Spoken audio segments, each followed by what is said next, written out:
Hello and welcome back to NoBS. Today we return to talking about J.K. Rowling and her very famous Harry Potter book and film series. She, of course, is a famous writer from Britain who came into prominence around 2001, at least for me. I know she was famous before from writing the Harry Potter books, but the first movie came out around the turn of the century, and it turned into a 10-year long-running franchise that is actually still going to this day. A spin-off called Fantastic Beasts has been getting produced recently to lesser acceptance. You know, it's not as famous, but it's still a pretty big deal. J.K. Rowling actually wrote one of those movies, but that's kind of besides the point today. Today, we're talking about some new media coming out of J.K. Rowling and her franchises. Specifically, a new video game based on her Harry Potter franchise has been announced for the PlayStation 5, and this has come at a very strange time. Now, most people might not see this happening. A lot of people are actually stoked about the game, but there's also a lot of leftists and social justice warrior types who are being triggered about J.K. Rowling still. You see, she recently had a little controversy about a week or so ago. Coming from her new book, people are saying she might be transphobic now, as you can see by this article. And it's based on this book of hers that came out and essentially had this villain who cross-dresses and pretends to be a female to kind of conduct some of their evil plans. I'm not sure the specifics, but that's the basic setup, and it's caused people to call out J.K. Rowling again,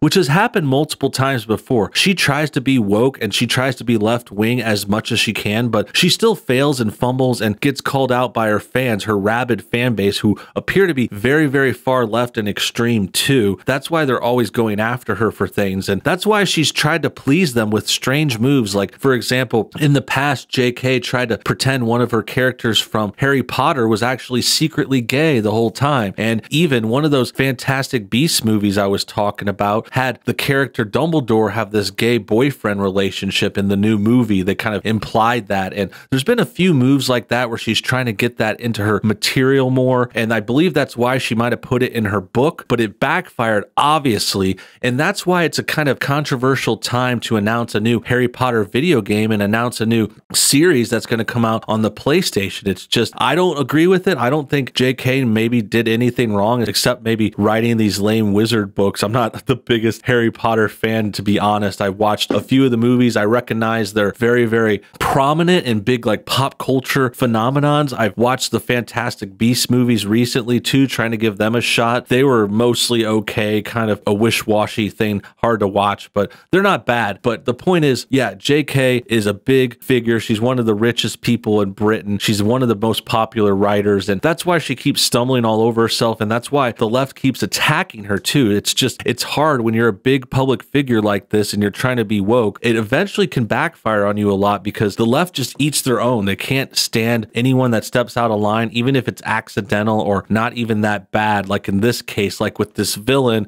where they're accusing her of being transphobic. And this leads back to the new announcement. This is for the PlayStation 5. It says Hogwarts Legacy is an open world Harry Potter game coming to PS5, Xbox Series X, and PC. So sounds like a good idea. You know, Hogwarts, open world, big game set in the Harry Potter universe. I mean, that sounds cool already. Honestly, I'd rather play this than watch most of the movies. But the point is, like I said, this is in the midst of these other stories where JK is getting lots of fire for her new book and all this other stuff that's going on that probably shouldn't go on. I understand it's wrong in a lot of ways, but it is the reality we live in, and that's why we're covering it. It's a very, very silly kind of story, and it sucks because I have to defend Harry Potter, which isn't my favorite, and J.K. Rowling too, but that's what we've come to. This is something that's bogged down the PlayStation 5 announcement a bit, at least on the internet, at least in Twitter circles, as you'll soon see. But before we get to that, let's read a little bit about this reveal. It says, Hogwarts Legacy is a new Harry Potter open world game releasing next year across all platforms. Warner Brothers announced on Wednesday as part of Sony's PlayStation 5 price reveal live stream event. The game, developed by Disney Infinity developer Avalanche Software, is set in the 1800s at the iconic Hogwarts from the book series, but given its time period, it will not involve playing as a series titular character. Instead, the trailer gives the impression the player will create their own character, engage in all manner of wizard and witch related activities. Now, this is actually a similar setup to Fantastic Beasts, actually. I'm not sure how close the time periods are, but Fantastic Beasts is a spin-off from Harry Potter, and that's set in the past too. It's set like 50 years before Harry Potter or something like that. I'm not sure how many exactly, but they have Dumbledore as a young character, and he's like like really old in Harry Potter. And yeah, that's the setup for Fantastic Beasts. I believe this is even before that though. This looks like it's like 100 years before Harry Potter, which is cool too. Like we're going to deal with old school magic. Like there won't be a lot of technology and modern day stuff, which is fine for this world. It's more about that ancient stuff. And, you know, I'm sure they'll reference similar magic things and other things that happen in the books and movies later on. But it's a cool setup. It sounds interesting. But again, it's in the midst of this JK story that's kind of plaguing people. As this story says, the Daily Telegraph's Jake Carriage wrote that J.K. Rowling's new book, Troubled Blood, written under the male pseudonym Robert Galbraith, is about a transvestite serial killer. The novel's moral, he avers, seems to be never trust a man in a dress. So you could see from there why they're like getting controversial about this. I'm not sure why J.K. wrote it under a different name. I think it's just playing onto these trans themes and these kinds of like male to female transition stuff, and it's just not going over well. You know, it's not playing well to the audience, and you know, that's to be expected. Like I said, it's just J.K. plays with fire when she tries to get woke with all these leftists. Now it's coming back to bite her, and now she's kind of like reaping what she sowed. So with that said, we've got the preface, we've got the new game, the new book, and let's turn to some of the detractors. For example, here's a milder tweet that just says, it's from Ginny. It says, there must have been a better week to announce a Harry Potter game. I don't really understand the take. I'm seeing a lot of, I would boycott it, but I don't want to punish all the artists who worked on it. Like, well, that's what a boycott is though. Like if you boycott Cinnabon or something, the CEO does, you're boycotting all the role makers. I have empathy for the people who don't want to boycott. So that's enough to read there. Basically, this is like a person who's trying to stan the trans community, like trying to be woke and like, oh, Harry Potter's writer is not cool anymore because she's racist and all that stuff. Because she's talking about the boycott. She's trying to like say, oh, we should boycott this, blah, blah, blah. They're trying to take money away from the franchise. And I mean, that makes sense in a way if you buy into all their strange thoughts and their strange, like weird kind of thinking like, oh, Harry Potter's racist now. Like that's not true. You know, Harry Potter, still a fine series. J.K. Rowling might have had a few missteps with the leftists, but who hasn't? I mean, you could say everything right and they might come after you. I mean, they're really, really rabid SJW types. And it's only the beginning here. As you can see in this next post, it says, in the wake of the new impressive Harry Potter universe game being announced, people seem to be doing a lot of ethical gymnastics to justify how buying the game wouldn't support J.K. Rowling. Lindsay Ellis once did a really good video on how that's kind of not possible. So we've got another kind of pro boycott thing here. Everyone wants to boycott this game. And I have a strong feeling most of these people aren't the type that would play it. This isn't the demographic or the audience that they're interested in gathering in the first place. These are just like the fringe woke leftists who are the most extreme. And it's not surprising that Lindsay Ellis is involved in this too. Jenny Nicholson was the previous tweeter. Lindsay Ellis is in this video, which we'll get to. And they're both just like really woke, kind of bred to leaning leftists who talk mostly about pop culture stuff, but they're also like infusing their politics and going after stuff and calling things racist all the time. You know, just typical left-wing stuff, as you'll see. We'll check out this video now and you'll see more. Really, when people want to talk about death of the author, in this instance, they want to reconcile their personal feelings about Harry Potter with